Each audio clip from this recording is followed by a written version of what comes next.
A disabled girl begs police to save her mom after masked men break into their apartment in the dead of night. Desperate and alone, she wheels through a thunderstorm to reach the precinct, defying her mother's last warning, "Call anyone but the police!" When Chicago's most dangerous mafia boss storms into the station demanding answers, he freezes at the sight of the girl in the wheelchair. Those eyes, that face. She's the spitting image of the woman who betrayed him and disappeared 7 years ago. He takes the girl to his fortified mansion, claiming she's his daughter, but the truth is far more twisted than anyone knows. The men who took her mother aren't just rivals, they're pawns in a deadly game orchestrated by someone who's been hunting both families for years. As bullets fly and secrets explode, the girl discovers her entire life has been built on lies. The accident that put her in this wheelchair?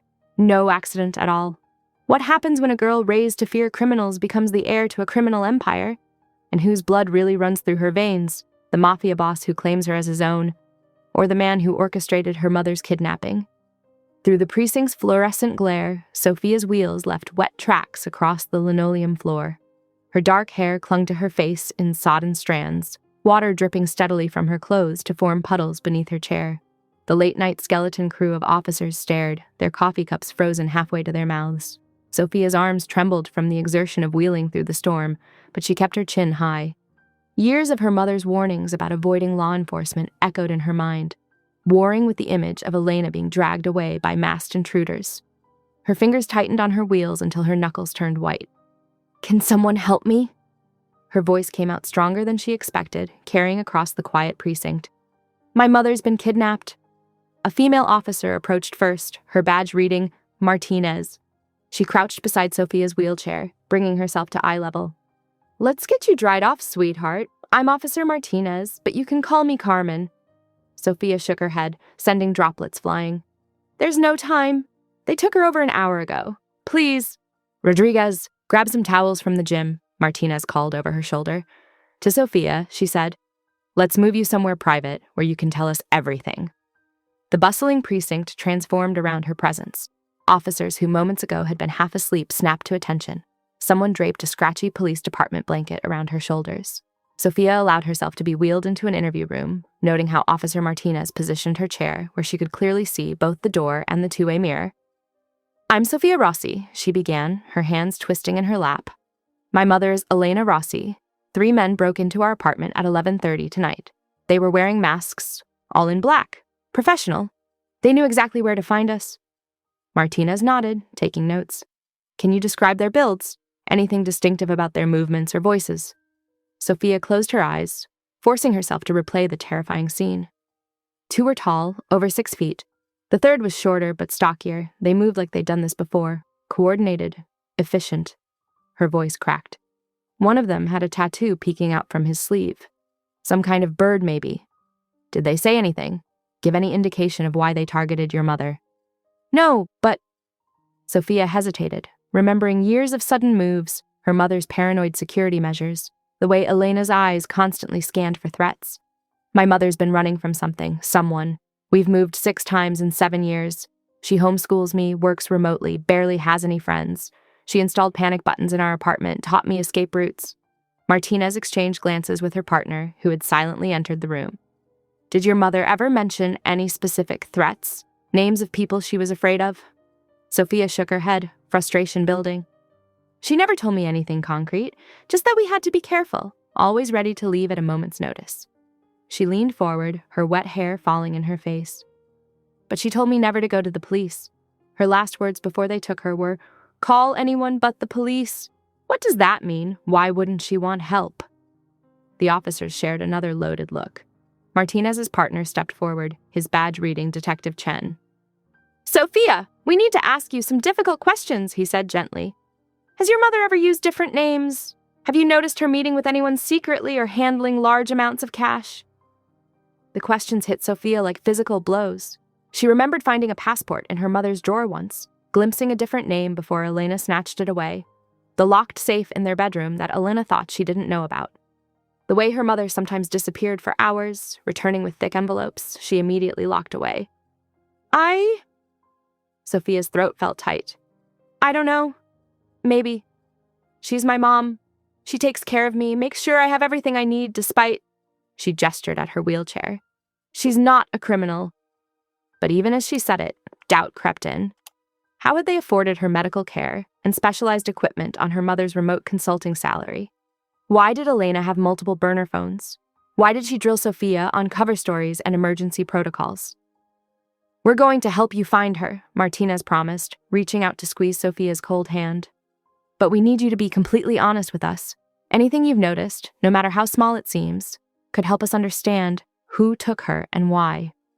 Sophia nodded slowly, her mind racing through years of small oddities and inconsistencies she'd dismissed or rationalized.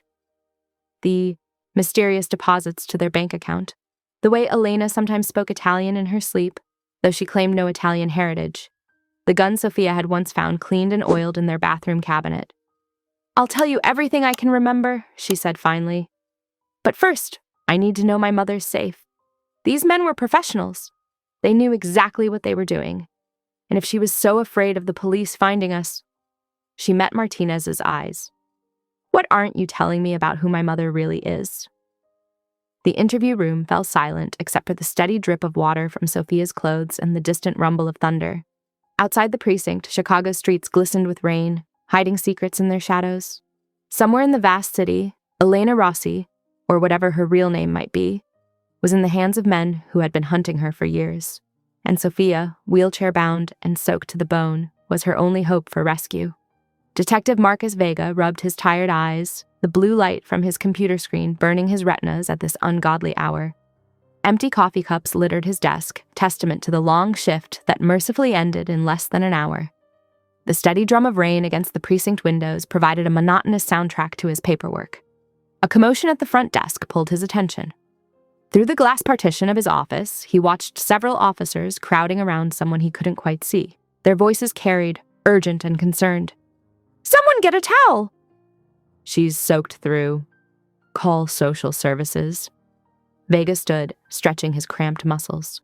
As the officers parted, he saw her, a teenage girl in a wheelchair, water dripping from her clothes and hair onto the linoleum floor. Something in her desperate expression made him move closer. "Please," she was saying, her teeth chattering. "My mother's been kidnapped. I need help." Officer Martinez was already taking down basic information. When she mentioned her address, Vega felt like he'd been punched in the gut. 2847 West Palmer Street, the same neighborhood where his sister Maria had died 3 years ago, caught in crossfire between rival gangs while walking home from school. "I'll take this," he said, stepping forward. Martinez looked relieved to hand over her notepad. "Detective Marcus Vega," he introduced himself, crouching to meet the girl's eye level. Up close, he could see she was fighting to maintain composure. "Let's get you somewhere warmer to talk."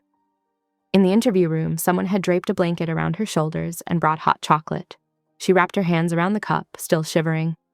"Sophia Rossi," she said before he could ask. "They took my mother around 11:30. 3 men, all in black, wearing masks. They knew exactly what they were doing." Vega noted the clinical precision of her description. Most teenagers would be hysterical. Sophia spoke like someone trained to observe details. "Your mother, Elena Rossi," he confirmed, typing the name into his database. "Did she give you any indication why someone might target her?" Sophia's hesitation was brief but noticeable. "No, but she told me not to call the police. Those were her last words before they took her." Vega's instincts, honed by 15 years on the force, prickled. Any idea why she wouldn't want police involved?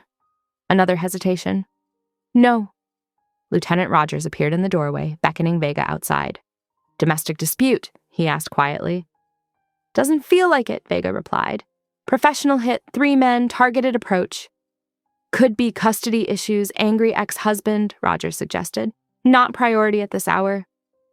Vega thought of his sister, of this girl from the same violent streets. "Give me till morning. Something's off here." Back at his desk, Vega pulled traffic camera footage from the area. The timestamp showed 11:37 p.m., a black SUV with no plates speeding through a red light 6 blocks from Sophia's address. He zoomed in on the passenger window, a woman's face, barely visible. Elena Rossi. The sun was rising when his database searches started raising red flags. Elena Rossi's social security number had been issued 6 years ago. Her work history, rental applications, credit score, everything only went back 7 years. Before that, Elena Rossi didn't exist. He ran her photo through facial recognition software, not expecting much. The computer pinged almost immediately, making him sit up straight. The match was to a 7-year-old surveillance photo from outside Castellano's restaurant. The woman wore different clothes, different hair, but the same face.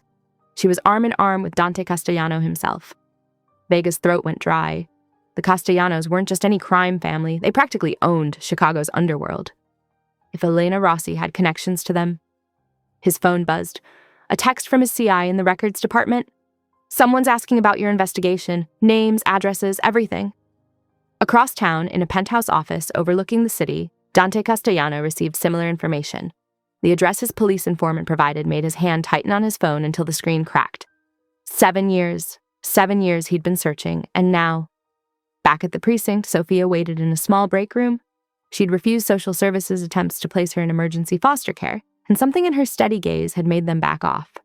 Vega had arranged for her to stay at the station temporarily, though he knew it wasn't protocol. The evening shift was starting, fresh officers, replacing their tired colleagues. Sophia sat near the window, watching rain continue to fall over Chicago. Her wheelchair was finally dry, but she still felt cold to her core. The station's double doors burst open with enough force to make the glass rattle. 5 men entered, 4 in identical black suits flanking one in charcoal gray. The room fell silent. Officers' hands instinctively moved toward their weapons. Dante Castellano's presence filled the space like a storm front. His cold eyes swept the room with predatory focus, making hardened cops step back. Then his gaze found Sophia. The shock that crossed his face was like watching a mask crack. For just a moment, the feared crime boss looked utterly human. Recognition, disbelief, and something darker warred in his expression. Sophia looked back at him, confused by his reaction. She had no way of knowing she was the mirror image of her mother 7 years ago, before she disappeared from Dante's life without a trace. The entire precinct held its breath, caught in the gravity of whatever was unfolding between the crime lord and the rain-soaked teenager who'd sought their help. Outside, Chicago's endless rain continued to fall, washing away old secrets and unearthing new ones with every drop. The precinct's fluorescent lights cast harsh shadows as Dante Castellano approached Sophia's wheelchair. His expensive suit and commanding presence seemed to part the crowd of officers like a shark through water. Detective Vega moved quickly, positioning himself between them. "That's close enough," Vega warned, his hand resting near his holster. Dante's lip curled slightly. "Detective Marcus Vega. How's the investigation into your sister's shooting going? Such a tragedy, still unsolved after 3 years." Color drained from Vega's face. "Are you threatening me?" "Not at all. In fact, I hear there might be new evidence coming to light." Dante's voice remained conversational, but his eyes were steel. "I need a private conversation with Miss Rossi. Interview room 3 should suffice." Sophia watched the exchange, her fingers gripping her wheelchair's arms until her knuckles went white. The authority in Dante's voice made even veteran officers step back, creating a path to the interview room. "I'm not leaving her alone with you," Vega insisted. "Detective," Dante's voice dropped lower. "Think carefully about your next move. That new evidence I mentioned? It could go either way, solving your sister's case or muddying it forever. Your choice." Vega's jaw clenched. He looked at Sophia apologetically before stepping aside. Inside the interview room, Dante closed the door with deliberate slowness. Sophia backed her wheelchair into the corner, trying to maintain distance as he circled her like a predator, assessing its prey. His dark eyes cataloged every feature of her face with unsettling intensity. "You look exactly like her," he finally said, his voice rough with something Sophia couldn't identify. 7 years ago, when she was your age." "Like who?" Sophia's voice came out steadier than she felt. "Your mother, though you knew her as Elena Rossi." He spat the name like it tasted bitter.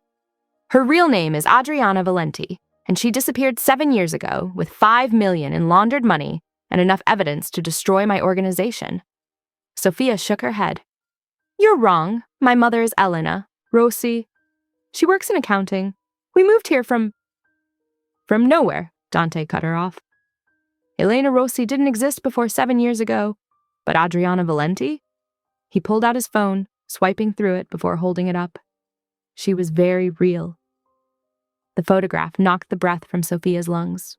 Her mother, younger, with darker hair but unmistakably her, stood wrapped in Dante's arms.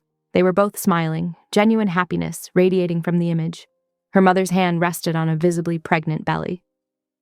"That's not... She never..." Sophia tried to wheel herself toward the door, but Dante smoothly stepped into her path. "The men who took her weren't mine," he said, his tone shifting to businesslike efficiency. "The Volkovs must have finally tracked her down. If you want her back alive, you'll come with me." "Why would I trust you?" Sophia challenged, though her voice trembled. "Because right now, I'm her only chance. The Volkovs aren't known for their mercy, especially with traitors." He crouched down to her eye level, his expression intense. "And because despite everything she stole from me, I need to know why she ran."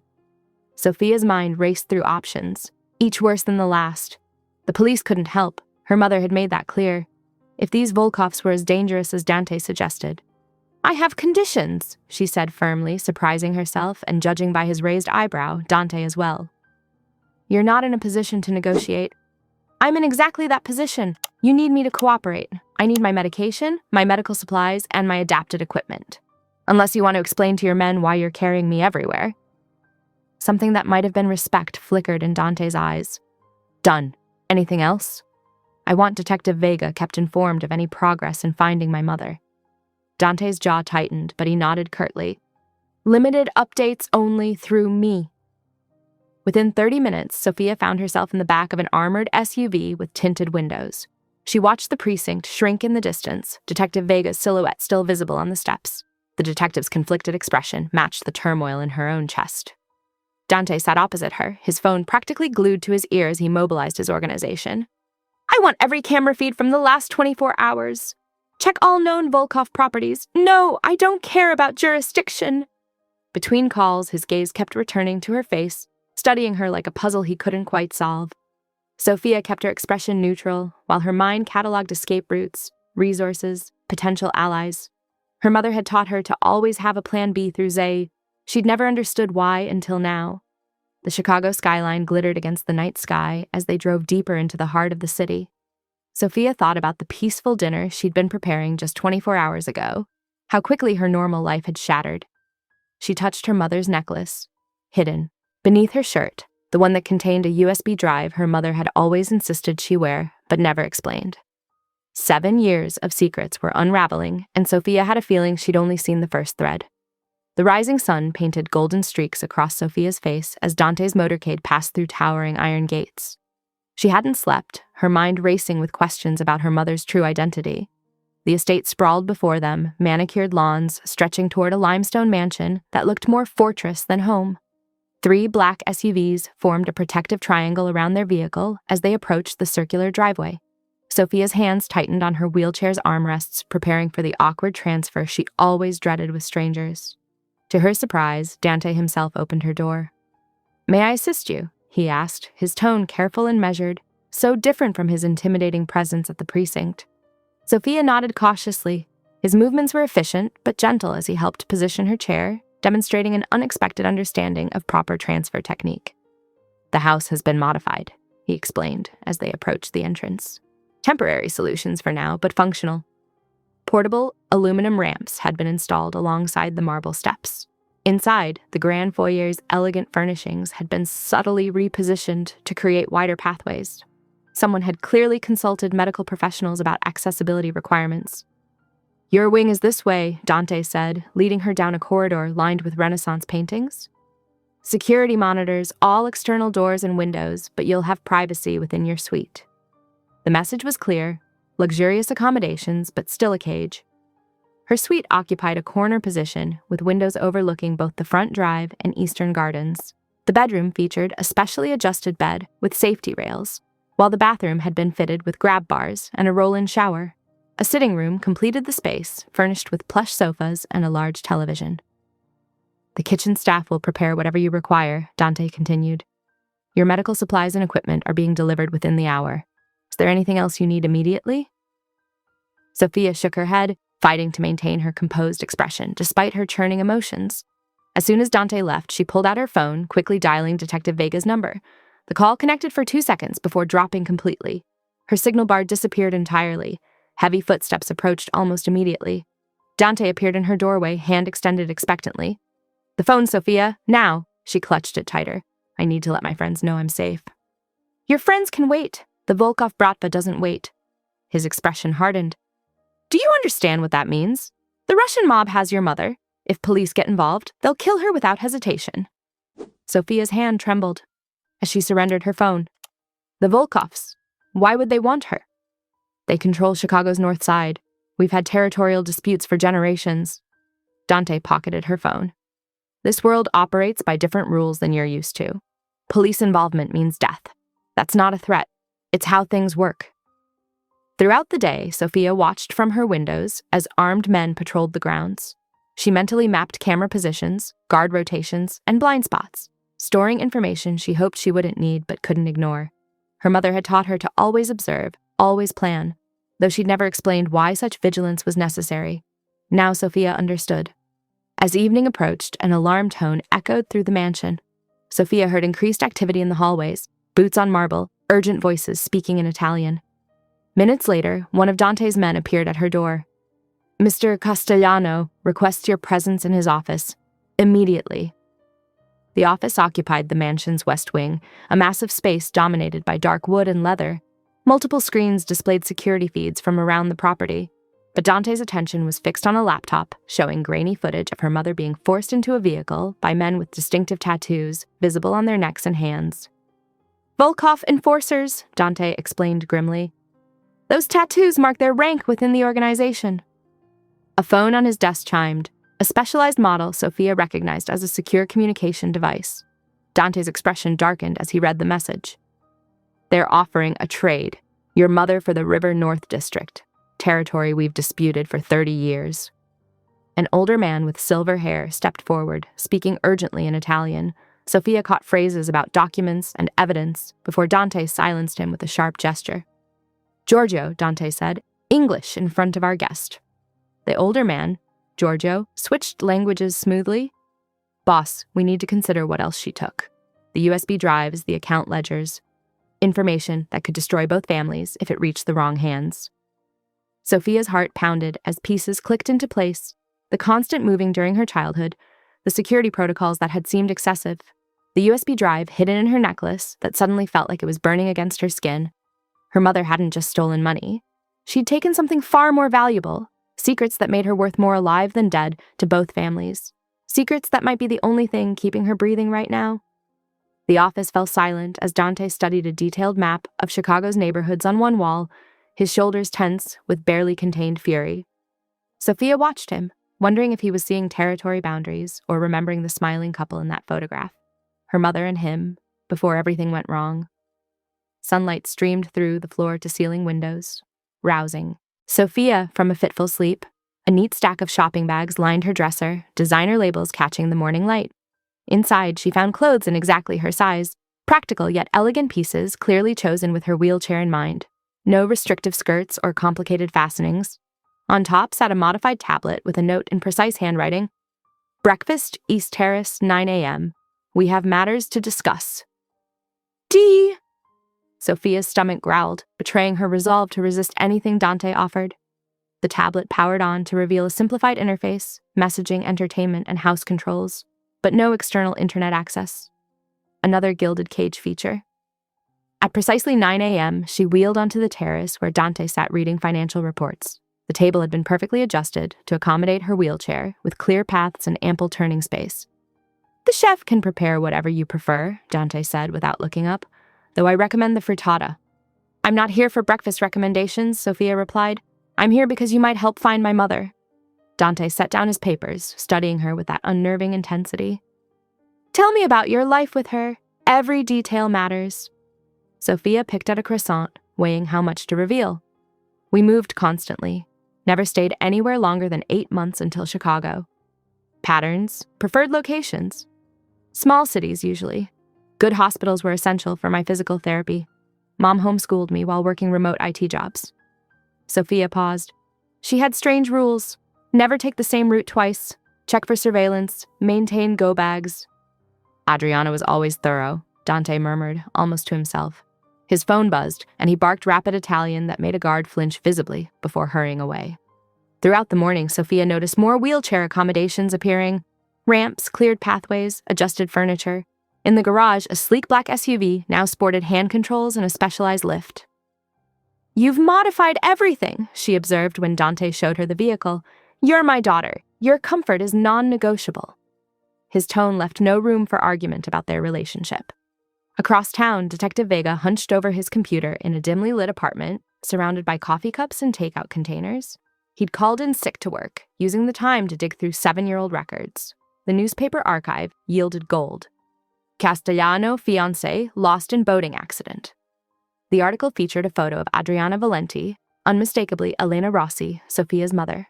The timing aligned perfectly with Elena's appearance in Chicago, where hospital records showed a 9-year-old Sofia receiving treatment for a car accident that caused her paralysis. Vega's cop instincts screamed that nothing about this was coincidental. He called in favors, piecing together Adriana's movements before her disappearance. Credit card receipts showed regular meetings at locations, known for FBI informant handoffs. A contact in the bureau wouldn't confirm anything officially, but warned him off with significant concern. Some cases stay cold for a reason, Marcus, his contact said. There are officers you don't want looking your way on this. Back at the estate, Sophia watched the sunset from a secured balcony, her mind spinning with questions. The day had revealed so many contradictions in Dante. He'd terrorized an associate who failed to track down a lead, yet personally ensured her physical therapy equipment was properly installed. He commanded an empire through fear while treating her with unexpected gentleness. A commotion drew her attention. Below, Dante paced the garden with his phone, his controlled demeanor cracking. Even from above, she could see the tension in his shoulders, the dangerous grace of a predator barely contained. "Search again!" he snarled into the phone. "I don't care what it costs. Find her!" The crystal tumbler in his hand shattered against a stone wall, scattering shards like diamonds in the fading light. Sophia wheeled backward silently, but not before she saw something raw and wounded flash across Dante's face, an expression that complicated her image of him as merely a calculating criminal. In her room, Sophia fingered the USB drive hidden in her necklace, her mother's words echoing, "Never take this off. It's our insurance." She'd assumed it contained identity documents or emergency funds. Now she wondered what secrets it really held. Secrets worth killing for, secrets that kept her mother alive. A knock interrupted her thoughts. Dante's head of security delivered a secured laptop, explaining it was for reviewing security footage of her mother's kidnapping. As Sophia began examining the videos frame by frame, she couldn't shake the feeling that she was missing something crucial. Her mother had prepared her for years, all those lessons in observation, memory techniques, even basic coding. Now she had to figure out why before it was too late for both of them. The endless security footage began to blur as night deepened. In a distant wing of the mansion, she could hear Dante's voice rising and falling in Italian, coordinating search efforts that spanned the city. The man who might be her father was hunting for the mother who had betrayed him, while corrupt police potentially worked against them all. Sophia had never felt more alone or more determined to uncover the truth, no matter the cost. Dawn light filtered through bulletproof glass as Sophia jerked awake to the sound of car engines revving. Her wheelchair was already positioned by the window. She'd fallen asleep watching the compound's activities last night. Below, a convoy of black SUVs assembled, armed men checking weapons with practiced efficiency. Dante emerged from the mansion, his dark suit immaculate even at this early hour. He paused, looking up at her window. Their eyes met briefly before he slid into the lead vehicle. The convoy rolled through the gates, heading toward what she knew was the first negotiation with her mother's captors.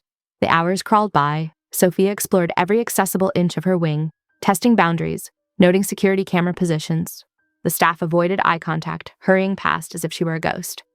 Only the occasional bursts of Italian through security radios broke the tense silence. Mid-afternoon, engines announced the convoy's return. Sophia wheeled to her observation post, stomach clenching at Dante's expression as he emerged. His face was carved from stone, but fury radiated from every movement as he stormed inside. Shouting echoed through the mansion. Sophia caught fragments. Doubled demands, shipping lanes, port access. A crash suggested furniture meeting walls. Finally, heavy footsteps approached her door.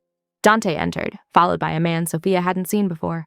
Tall, lean, with a jagged scar running from temple to jaw that pulled his features into a permanent half-grimace. His eyes swept the room with predatory awareness before settling on her.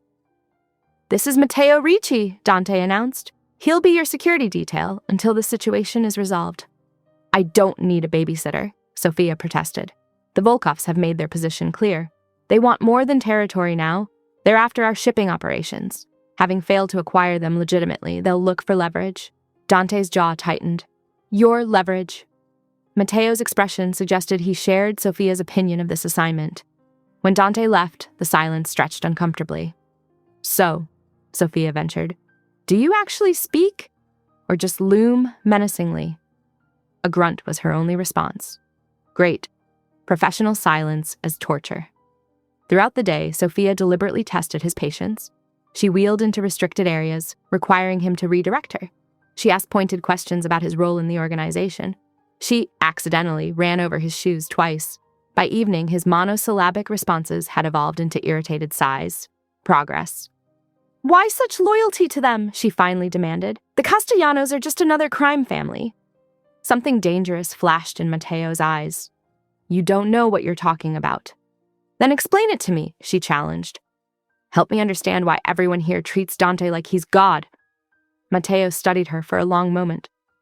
"I was 12 when my parents were killed in gang crossfire, lived on the streets stealing to eat, tried to pickpocket one of Dante's men." His scarred face twisted in a bitter smile. "Dumbest thing I ever did. Or smartest." Sophia waited, sensing more to the story. "Instead of having me killed, Dante took me in, gave me education, purpose, family. Everything I have, I owe him." Matteo's voice hardened. "So yeah, loyalty, because some debts can never be repaid." Voices from Dante's study indicated another strategy meeting. Sophia wheeled toward the door, only to find Matteo blocking her path. "Move," she ordered. "Not happening. Boss's orders, you're to stay in secure areas." "That's my mother they're discussing in there. I have a right to know the plans." "Rights?" Matteo scoffed. "This isn't your world, princess. There are no rights here, only power and consequences." Anger flared hot in Sophia's chest. Without warning, she rammed her wheelchair forward, catching Matteo's foot between the wheel and frame. He swore, jumping back. Instead of retaliation, something like approval crossed his face. He stepped aside with a small bow. "You're definitely Castellano blood," he murmured as she passed. "Stubborn to the bone." Sophia paused, surprised by how the words affected her. All her life, she'd defined herself through her mother, through her disability, through what made her different. Never through bloodline or family name. She pushed through the study door, where men argued over maps and surveillance photos. Dante looked up, ready to object, but something in her expression made him pause. For the first time, Sophia took her place at the table, not as a victim or a bargaining chip, but as someone demanding to be heard. Matteo took up position behind her chair, his presence no longer feeling like a guard, but like backup. The meeting continued late into the night. Strategies proposed and discarded. Sophia absorbed every detail, noting which men deferred to whom, how alliances shifted with each suggestion.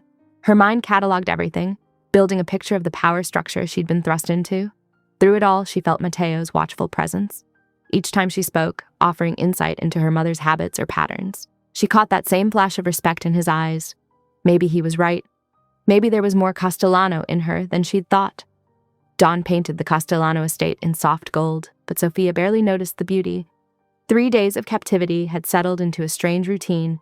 Breakfast served precisely at 8, security rotations on the hour, and Matteo's constant presence like a brooding shadow.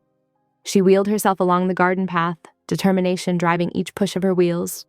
The morning air carried the scent of herbs and flowers, a stark contrast to the armed guards patrolling the perimeter. "Those are foxglove," Matteo said suddenly, breaking his usual silence. "Digitalis, medicinal in small doses, lethal in larger ones." Sophia stopped, turning to study him. "How do you know that?" His expression shuddered. "Experience." "What kind of experience?" she pressed, noticing how his eyes automatically cataloged each plant they passed. "That's not street knowledge. Focus on what matters," he deflected. "Like staying alive in this world you've landed in." "Then teach me," Sophia challenged, wheeling around to face him directly. "Stop treating me like fragile cargo and show me how to survive here." Matteo's scarred face tightened with reluctance. "This isn't a game." "My mother's life isn't a game," she shot back. "I need to understand this world if I'm going to help save her." Something shifted in his expression. Respect, maybe. "Fine. First lesson. Awareness. Watch the guards' patrol patterns. What do you notice?" For the next hour, Matteo drilled her on security protocols, body language indicators, and threat assessment. Sophia absorbed everything, determined to prove herself more than just a liability. "Your wheelchair isn't a weakness," he explained, demonstrating angles and leverage points. It's a weapon if you know how to use it. The frame is solid steel. Ram it right, you can break someone's knee. They were deep into a lesson about identifying concealed weapons when it happened. The stress, the intensity, the constant vigilance, it all became too much. Sophia felt the familiar aura, the warning tingles that preceded a seizure. Her hands fumbled for her medical alert bracelet as the world began to tilt. "Matteo!" she managed to gasp before the convulsions took hold. He moved with shocking efficiency, already easing her from the wheelchair before she could fall. His movements were precise, clinical, cushioning her head, turning her on her side, checking his watch to time the seizure. Through the haze of consciousness, Sophia heard him barking medical terminology into his phone, felt him checking her vital signs with practiced ease. When the seizure passed, leaving her exhausted and confused, his hands were steady as he helped her back into her chair. "You're a doctor," she whispered, pieces clicking into place. Matteo's jaw clenched. Was. Almost. In her room, as she recovered under his watchful eye, the story emerged in fragments. A brilliant student with a full scholarship to medical school, dreams of trauma surgery, a younger brother, also under Dante's protection, killed in a territorial dispute, the choice between healing and vengeance. The scholarship board wasn't impressed when I put 3 gang members in the hospital, he said dryly. Turns out medical schools frown on violent felonies. "The scar?" Sophia asked, gesturing to his face. "Reminder of my choice. Could have stayed clean, become a surgeon, chose revenge instead." His laugh held no humor. "Now I cause the kinds of injuries I once wanted to heal." Evening settled over the estate, painting the sky in deep purples. Sophia found Matteo on her balcony, his attention fixed on the doubled security patrols below. She wheeled out quietly, 2 coffee cups balanced carefully in her lap. "Thank you," she said simply, offering him one. "For earlier." Their fingers brushed during the exchange, sending an unexpected jolt through both of them. Sophia pulled back quickly, nearly spilling her coffee. Matteo's hand froze for a moment before withdrawing. The air between them felt different suddenly, charged with something neither was ready to name. Sophia found herself studying his profile, seeing beyond the scar to the man beneath. The healer-turned-warrior, whose gentle treatment of her seizure revealed depths he tried to hide. "Get some rest," he finally said, his voice softer than she'd ever heard it. "Tomorrow won't be easy for any of us." As he left, Sophia remained on the balcony, watching darkness claim the garden where hours ago he'd named deadly plants with a doctor's precision. She thought about hands that could set bones or break them, about choices that shaped lives, about the complexities of the man assigned to guard her. The coffee had gone cold in her cup, but she barely noticed, too caught up in understanding how much had changed in a single day. Matteo was no longer just her watchful shadow. He was a puzzle of contradictions she found herself wanting to solve. The attic of the Castellano mansion felt like stepping into a time capsule. Dust motes danced in the narrow beams of sunlight that filtered through small windows, illuminating rows of carefully labeled boxes. Sophia wheeled herself between them, Matteo's steady presence behind her as she navigated the makeshift paths they'd created. "These were all her things?" Sophia asked, running her hand along a designer dress still wrapped in protective plastic. "Dante kept everything exactly as she left it," Matteo replied, his voice oddly gentle. 7 years, untouched. Sophia pulled open another box, finding stacks of photographs. Her mother, Adriana then, looked younger, carefree in a way Sophia had never seen. In image after image, she smiled openly at the camera, often wrapped in Dante's arms.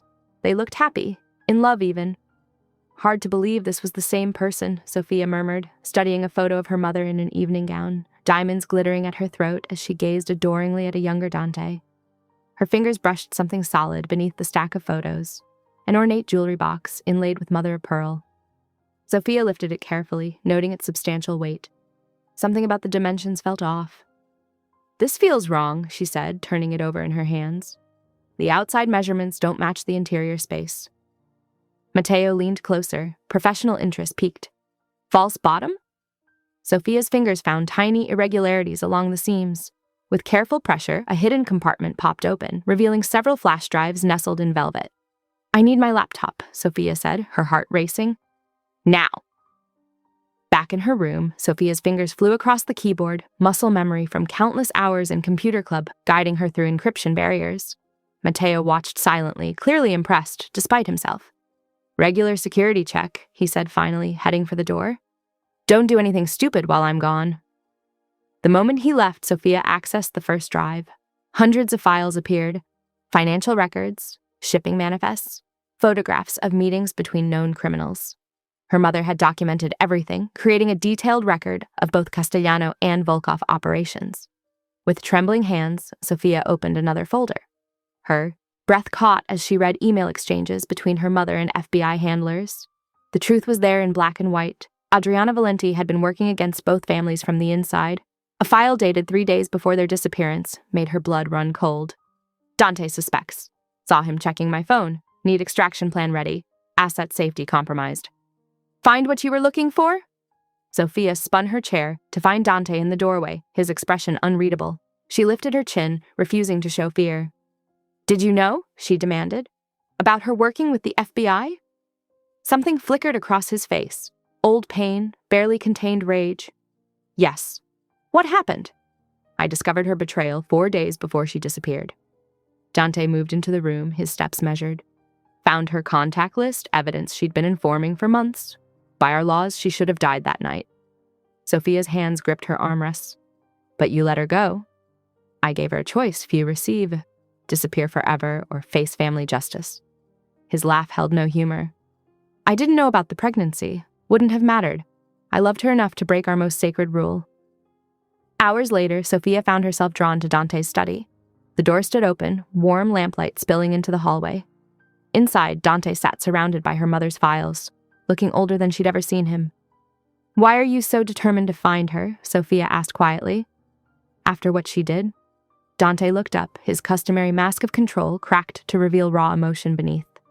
Because despite everything, he said, pouring amber liquid into a crystal glass, she gave me you, and in our world, Sophia, family is the only thing that truly matters.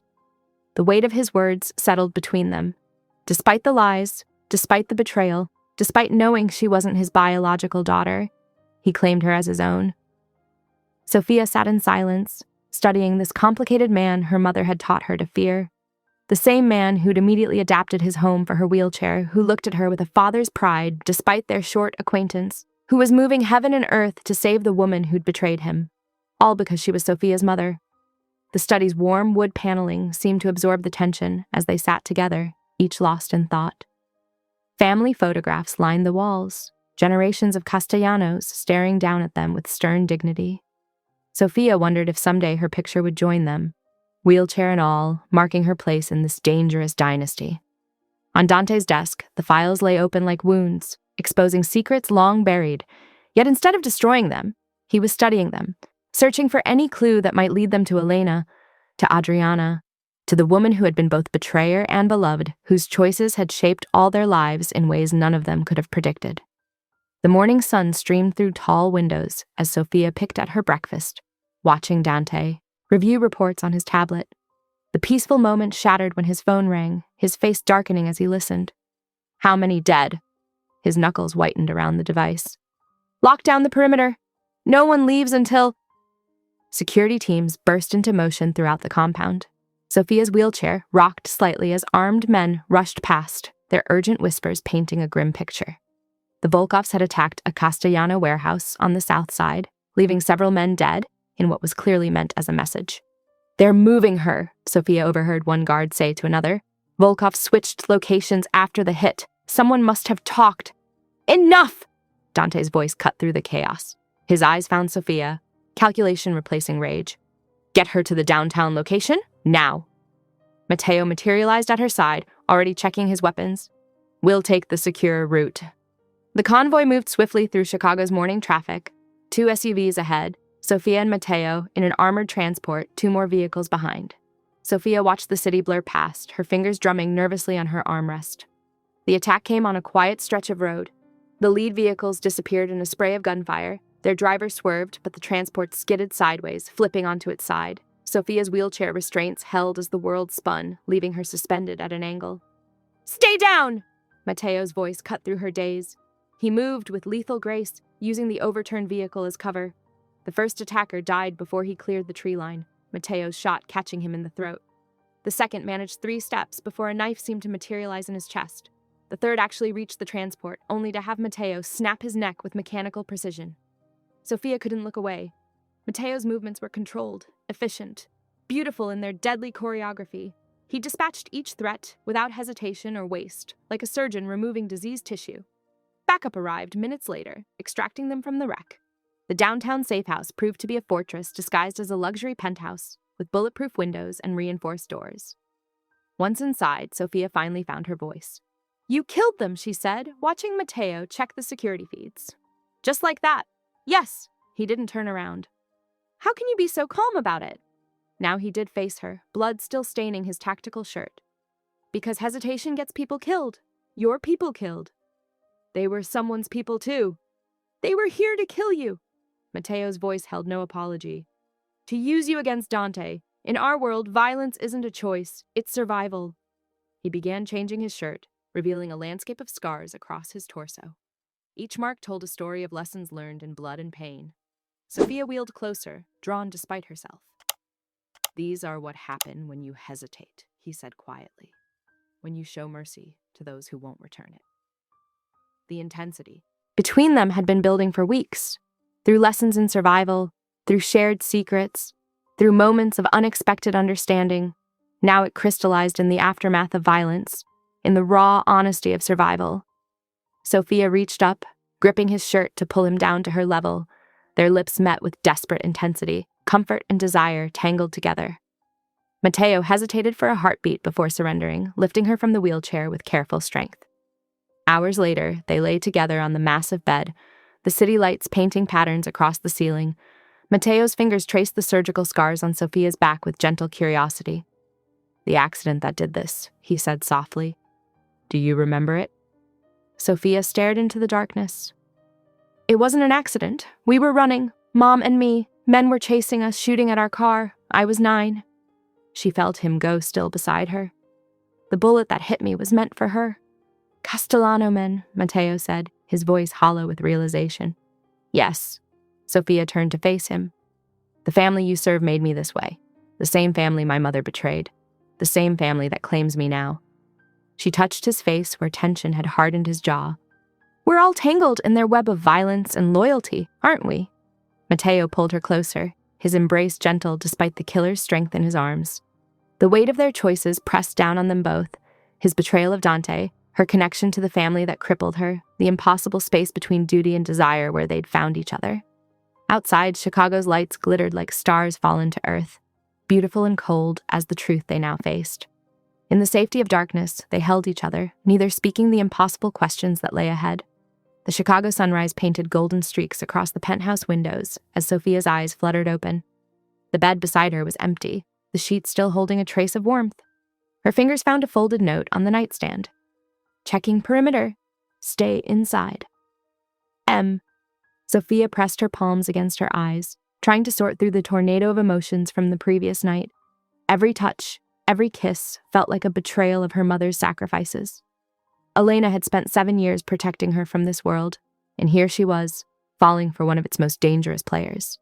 She transferred to her wheelchair with practiced ease, wheeling to the floor-to-ceiling windows. The city sprawled below, oblivious to the war being waged in its shadows. How had her life changed so dramatically in just days? The soft click of the door announced Matteo's return. His face was an expressionless mask, professional distance firmly in place. Gone was the man who had held her with such tenderness hours before.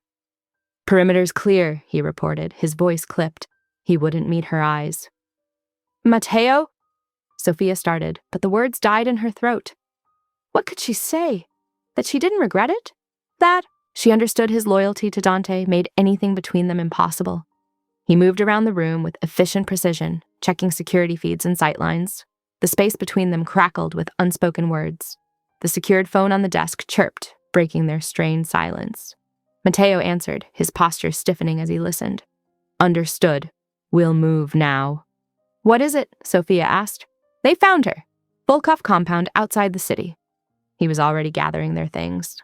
"We're heading back to the main estate for planning." At the estate, Sophia insisted on being included in the extraction meeting. She might not trust anyone else, she argued. 7 years of hiding changes people. While the tactical team reviewed blueprints and security patterns, Sophia excused herself, needing space to think. She wheeled through unfamiliar corridors, finding herself in a wing that felt frozen in time. The air held a musty stillness, like a museum after hours. The door she pushed open revealed a room that made her breath catch. Everything was preserved in perfect detail, designer clothes still hanging in the closet, perfume bottles arranged on the vanity, photographs in silver frames. Her mother's room, untouched since the night she fled. Sophia moved through the space like a ghost, touching items her mother had touched 7 years ago.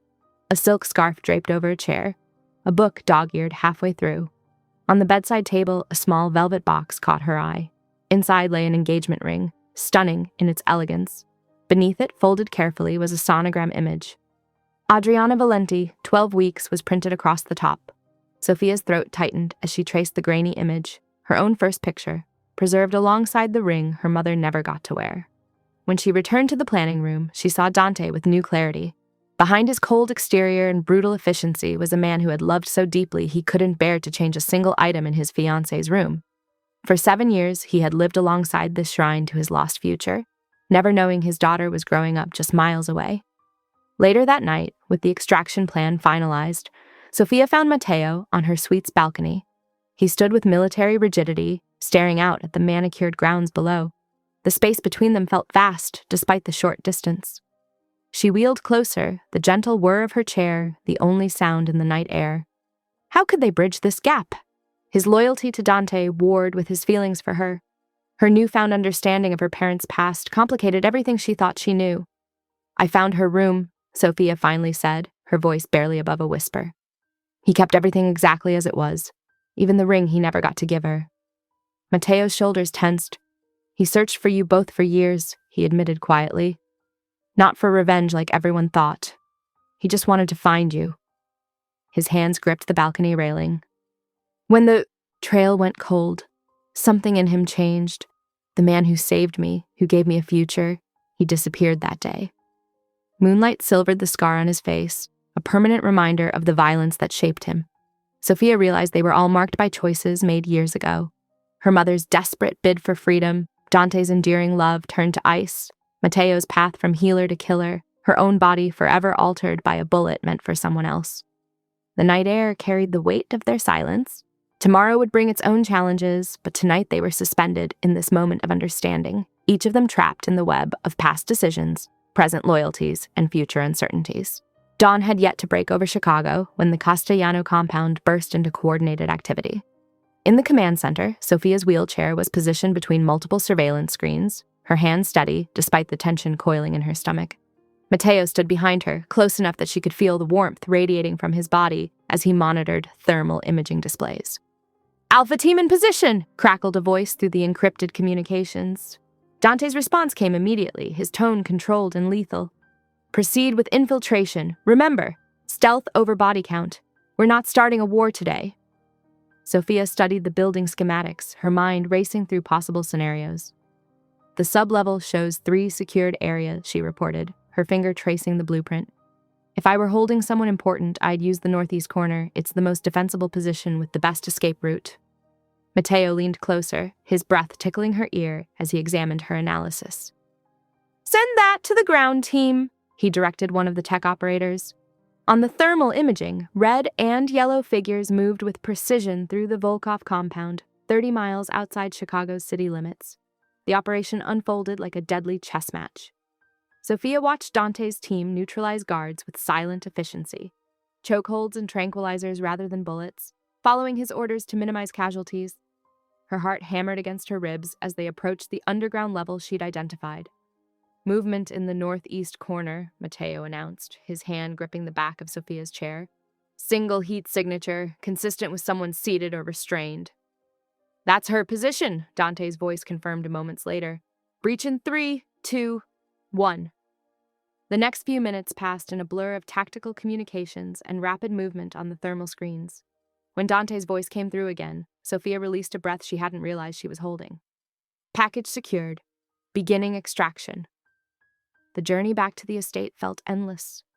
Sophia positioned herself near the mansion's entrance, Matteo a silent shadow beside her. When the vehicles finally arrived, she barely recognized her mother at first. Elena looked smaller. Somehow, her usual vibrancy dimmed by 2 weeks of captivity, but her eyes lit up when she saw Sophia. "Baby," Elena breathed, stumbling forward. "You're safe, thank God you're—" Her words cut off as she registered their surroundings, the blood draining from her face as she realized exactly where she was. The moment Elena and Dante laid eyes on each other, crackled with electric tension. 7 years of separation collapsed into a single loaded glance. Dante stood perfectly still, his expression unreadable, but his eyes never left Elena's face. The woman who had shared his bed, carried his child, and betrayed his trust stood before him again, and the weight of their shared history filled the room like smoke. Medical staff descended quickly, leading Elena to an examination room. Sophia noted the careful way Dante maintained his distance, though his gaze followed Elena's every movement. The doctor's initial report was reassuring. Malnutrition, dehydration, extensive bruising, but nothing life-threatening.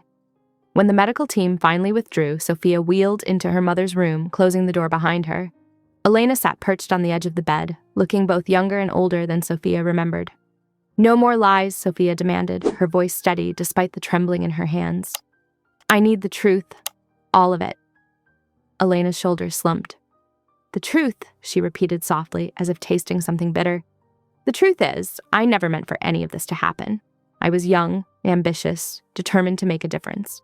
The FBI recruited me straight out of law school, the perfect opportunity to infiltrate the Castellano organization." She twisted her hands in her lap, unable to meet Sophia's eyes. "I was already pregnant when I met Dante, my handler. We'd been involved for months. When Dante showed interest in me, my superiors saw an opportunity. The pregnancy would cement my position, make him trust me completely." Sophia felt the room tilt sideways as understanding dawned. "What are you saying?"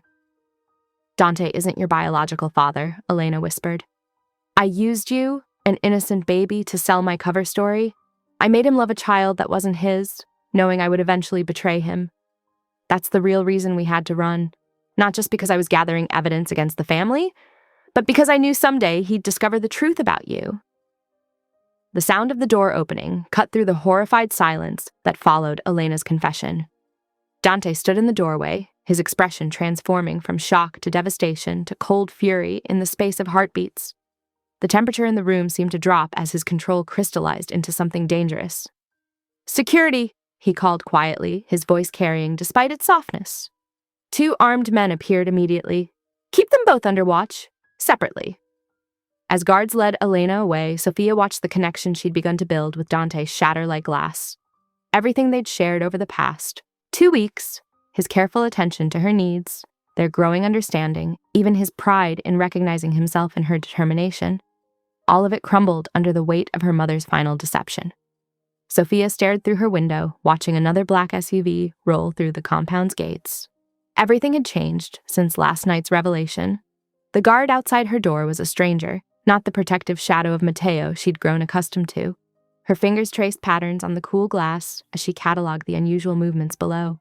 Men in tailored suits hurried between buildings, speaking in hushed tones. The security pattern had shifted, with twice the usual number of armed personnel patrolling the perimeter. Most telling was the complete absence of Dante, who hadn't emerged from his office since ordering Elena's separation. "Miss Sophia." A soft knock accompanied the elderly housekeeper's voice. "I've brought your dinner."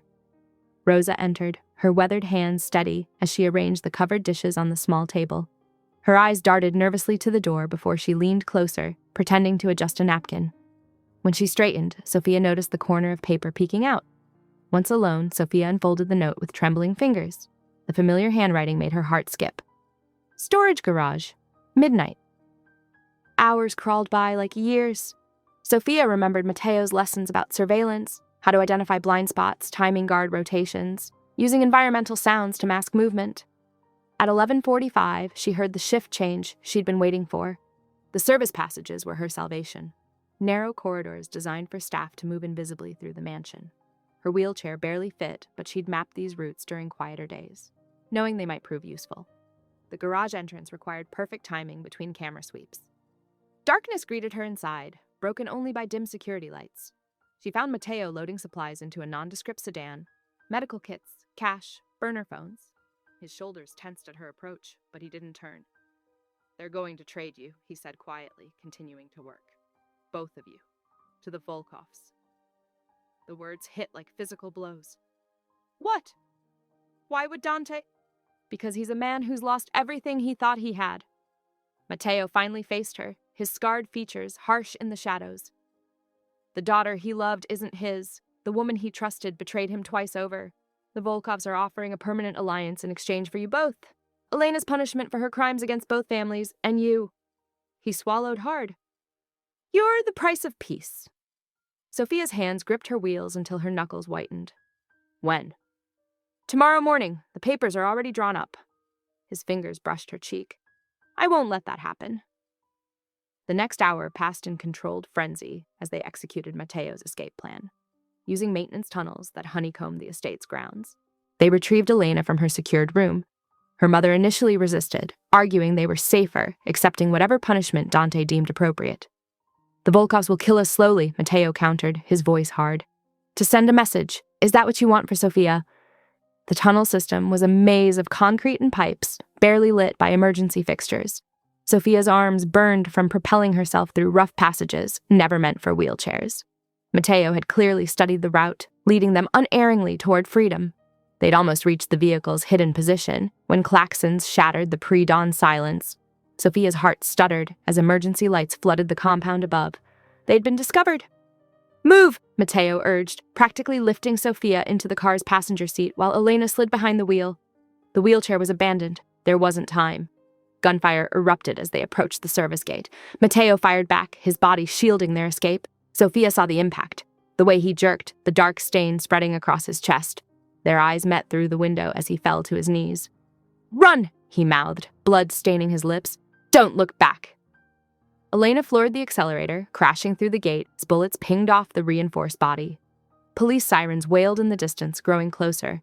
Sofia pressed her hand against the window, watching Mateo's form grow smaller until darkness swallowed him completely.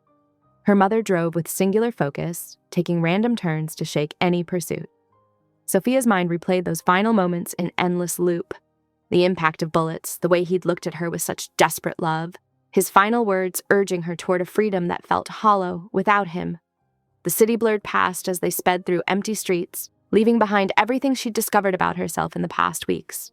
The daughter of a lie, the lover of a man who'd sacrificed everything to save her, a pawn in a game whose rules she was only beginning to understand. Dawn painted the sky in shades of blood as they crossed city limits, sirens fading behind them. Elena's knuckles were white on the steering wheel, her face set in grim determination. Sofia pressed her forehead against the cool glass, watching Chicago disappear into darkness, carrying with it the echo of gunfire and the memory of Mateo falling into shadow. The fluorescent lights in the FBI safe house cast harsh shadows across Sofia's face as she stared at the burner phone in her lap. 5 days of protective custody felt like an eternity, each hour marked by the steady tick of government-issued clocks and her mother's careful attempts at conversation. Detective Vega had intercepted them just outside Chicago city limits, responding to coordinates sent from an unknown number. Sofia knew it had to be Mateo, his final act of protection, ensuring they reached safety rather than running blind. The prosecution team is optimistic about your mother's testimony, Vega said, settling into the chair across from her wheelchair. His tie was loosened, dark circles under his eyes betraying endless hours of work. Both families are hemorrhaging money and manpower. The violence is escalating faster than anyone predicted. Sofia's fingers traced the wheel of her chair, remembering different hands adjusting the spokes, teaching her how to use it defensively. Any word about blood trail leads to the garage, Vega cut in gently. Then nothing. No hospitals reported gunshot victims matching his description, no body recovered. The words hung between them like smoke. Sofia nodded, throat tight. She'd barely spoken to Elena since learning the truth about her injury, that her paralysis wasn't from some random accident, but a direct result of her mother's choices. The bullet that shattered her spine had been meant for Elena, fired by Castellano soldiers during their escape. Through the window, she watched Elena cross the secured yard with 2 federal agents, headed to another debriefing session. Her mother's shoulders were squared, chin high, the same determination that had kept them hidden for 7 years, now directed toward bringing down 2 criminal empires. Sofia's attention returned to the burner phone when it buzzed softly. A text from an unknown number displayed a series of numbers that made her heart skip. During their lessons on security protocols, Mateo had taught her various codes, including a book cipher using the Count of Monte Cristo. Her hands trembled as she reached for the worn paperback Vega had retrieved from their apartment. The message slowly emerged. Still alive. Evidence of corruption. Trust no one but Vega. Hours later, after showing Vega the decoded message, they hunched over his laptop, reviewing years of case files. Patterns emerged: strategic information leaks, failed raids, money disappearing from seized assets. "Your mother's former handler," Vega muttered, rubbing his temples. "Agent Harrison, he's been playing both sides for years, feeding intel to the Volkovs while skimming from Castellano operations." Sophia's mind raced through implications. The kidnapping, probably orchestrated to force Elena's return, Vega finished. Harrison needed to silence her before she could identify him as the leak. When Elena returned from her meeting with prosecutors, Sophia confronted her with their discoveries. Her mother's face went ash white as she sank into a chair. "There's more," Elena whispered, eyes fixed on her hands. "About Dante. He knew you weren't his from the beginning." Sophia's breath caught. "What?" "Blood type incompatibility. He figured it out when you were just months old." Elena's voice cracked. "But he chose to love you anyway. Said biology didn't matter. That's why he's so angry now. Not because you're not his blood, but because I betrayed the choice he made to be your father, despite knowing the truth." Tears slid down Elena's cheeks as she continued. "He gave me a trust fund in your name before I left. I used it for your medical care all these years. He made sure it couldn't be traced. Even believing I'd betrayed him, he still provided for you." Sophia wheeled herself to the window, watching federal agents patrol the perimeter. Somewhere in Chicago, Matteo was alive, hunting evidence of corruption. Dante was waging war against enemies seen and unseen. And here she sat, protected but paralyzed in more ways than one. She heard her mother pick up Vega's secure phone, dialing a number from memory. Elena's voice was steady despite her tears. "I need to speak to Dante Castellano," she said quietly. "Tell him it's about our daughter." Sophia turned, catching the reflection of determination on her mother's face, the same expression she'd worn the night of their escape when she'd pushed Sophia into that closet with the panic button. "I'm offering myself," Elena continued into the phone. "Full confession, no deals, no witness protection, in exchange for Sophia's safety." Their eyes met across the room, mother and daughter, bound by love and lies and sacrifice.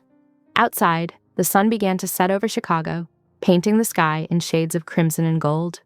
Somewhere in that city, two men who loved them were fighting their own battles, and in this moment, Elena was choosing to fight one final time for the daughter they all sought to protect.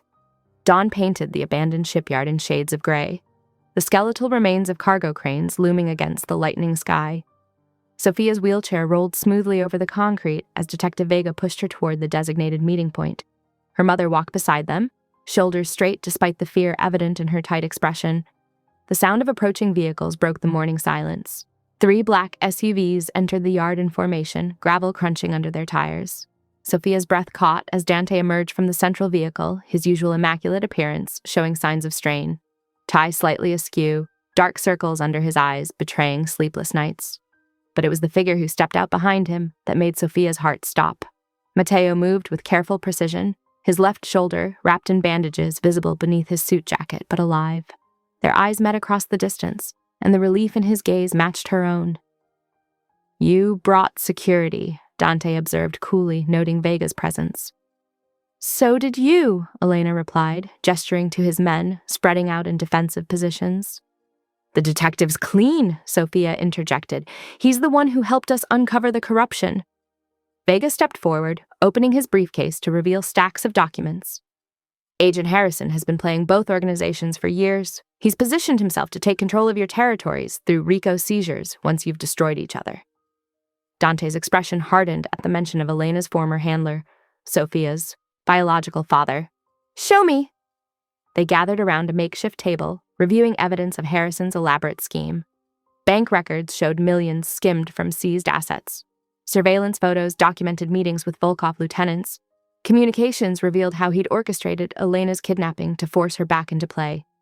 "He's getting desperate," Matteo added, standing close enough that Sophia could feel his warmth. "The Volkovs are starting to question his promises." Sophia rolled forward, spreading out additional papers. "His pattern is consistent. He arranges raids to seize assets, then loses key evidence so charges don't stick. The properties get tied up in legal limbo, while he siphons profits through shell companies." She felt Dante's gaze on her as she outlined Harrison's methods, pride warring with pain in his expression, blood versus choice, the conflict evident in every glance. "He's scheduled to meet me tomorrow," Elena said quietly. to review my testimony against both families. Perfect opportunity, Vega noted. We can catch him off guard. They spent the next hour planning, Sophia refusing to be sidelined despite concerned looks from both Dante and Matteo. Her understanding of Harrison's psychological weaknesses, gathered from years of her mother's stories, proved invaluable. The following afternoon found them executing their trap. Elena entered the federal building for her scheduled meeting while others took positions. Sophia stationed herself near a service entrance, monitoring security feeds on a tablet while Matteo covered the north approach. Harrison's face showed only mild interest when Elena entered his office, until she laid out evidence of his corruption. His expression shifted from confusion to rage as he realized his scheme was exposed. "You stupid bitch!" he snarled, drawing a weapon. "You have no idea what you've done." Dante emerged from behind a partition, his own gun trained on Harrison. "Drop it." Movement in the hallway caught Sophia's attention, Harrison's backup arriving right where she'd predicted. "Matteo, 3 o'clock!" she called through their comms. Her warning allowed him to dodge the first shots, taking cover behind a filing cabinet. Gunfire erupted throughout the office as Harrison's hidden team engaged. Sophia maneuvered her chair behind a desk, using it as cover, just as Matteo had taught her. From this position, she could see Harrison taking aim at Dante, the biggest threat to his plans. Time seemed to slow as Elena lunged forward, placing herself between Dante and Harrison's gun. The shot rang out, and Elena crumpled against Dante's chest. "No!" Sophia's scream was lost in the chaos as Vega's tactical team breached the office, subduing Harrison and his men. Dante lowered Elena gently to the floor, pressing his hand against the spreading red stain on her blouse. Her breathing came in short gasps as Sophia wheeled herself to their side. "Elena!" Dante's voice cracked. "Why?" "Because," she coughed wetly. "She needs you, both of you." Sophia gripped her mother's hand as tears fell freely. "Mom, please." "Promise me." Elena's gaze locked onto Dante. "Protect our daughter. Blood doesn't matter. She's always been yours." "I promise," Dante whispered, his usual control shattered. "In all the ways that matter," Elena breathed, her eyes fluttering closed. Months passed like fragments of a dream. Spring turned to summer, and the Castellano organization began its transformation. Sophia split her time between business school classes and working with Dante to legitimize family operations. Her fresh perspective helped identify new opportunities as they shifted away from traditional criminal enterprises. Detective Vega led the internal investigation that exposed the full scope of FBI corruption, his dedication to clean law enforcement earning reluctant respect from Dante's organization. Harrison's network crumbled as evidence mounted, his carefully constructed scheme falling apart under scrutiny. https gdisdocs.google.com document D1 GGZBBL LOIGDA2 vasity BBD RT WAG WA 41 is Algar Dozu edit ESPKS sharing. The autumn wind rustled through the cemetery's maple trees, scattering crimson leaves across manicured grounds. Sophia adjusted the bouquet of white lilies, her mother's favorite, before placing them carefully against the polished granite headstone. The engraving caught the morning light. Adriana Valenti, Elena Rossi, beloved mother. Love is the strongest choice. Her fingers traced both names, each representing a different chapter of her mother's complex life. Matteo's hand settled on her shoulder, warm and steady. 6 months had transformed their relationship from forbidden attraction to something deeper, tempered by shared loss and hard-won acceptance. "She would be proud of what you've built," Matteo said softly, referring to the changes they'd implemented in the organization. Sophia smiled, thinking of the medical foundation that now bore her mother's name. Matteo had found his way back to his original calling, overseeing the foundation's operations while maintaining his position in the family. Under his direction, they'd opened 3 clinics specializing in pediatric spinal injuries and rehabilitation, serving communities that traditionally lacked access to such care. "She would have loved seeing you return to medicine," Sophia replied, adjusting her chair to face him. The morning sun highlighted the scar on his face, a reminder of their dangerous world, but his expression held a peace she'd never seen during those first tense days as her guard. Movement caught her attention. Through the cemetery's wrought iron gates, she spotted Dante's distinctive silhouette. He stood beside his Bentley, giving them space for their private moment but maintaining his protective watch. Even now, months after Elena's sacrifice, security remained tight around Sophia. She wheeled herself along the paved path toward him, Matteo falling into step beside her. The gravel crunched beneath her wheels, a sound that had become familiar in this weekly ritual. As she approached, Dante met her halfway, a small gesture that spoke volumes about how their relationship had evolved. Looking at him now, Sophia saw what others had always noticed, their striking similarity despite the lack of blood connection. They shared the same stubborn set to their jaw, the same calculating intelligence behind their eyes. More than physical traits, they mirrored each other's capacity for ruthless decision-making, tempered by unexpected moments of compassion. "The Weber Group is waiting at the office," Dante said, his businessman's tone belying the warmth in his eyes. "Their investment could help us expand the legitimate holdings significantly." Sophia nodded, already mentally reviewing the proposal she'd prepared. Her business school training, combined with intimate knowledge of the organization's operations, made her an invaluable partner in their transformation efforts. The old guard had initially resisted her influence, but her proven ability to identify profitable, legitimate ventures had earned their respect. Matteo stepped back, maintaining the professional distance required in public. His new role balanced precariously between Sophia's partner and Dante's lieutenant, a line they all navigated carefully. The foundation provided perfect cover for his medical expertise while allowing him to oversee certain family interests in the healthcare sector. "The latest clinic numbers are impressive," Sophia added, falling naturally into business discussion. "We're seeing twice the projected patient load, and 3 insurance companies have approached us about expanded coverage options." Dante's pride showed briefly through his composed exterior. In the months since Elena's death, he'd thrown himself into legitimizing the family's enterprises, partly to honor her sacrifice, partly to create a safer legacy for Sophia. The medical foundation represented their first major success, transforming a money laundering operation into genuine community service.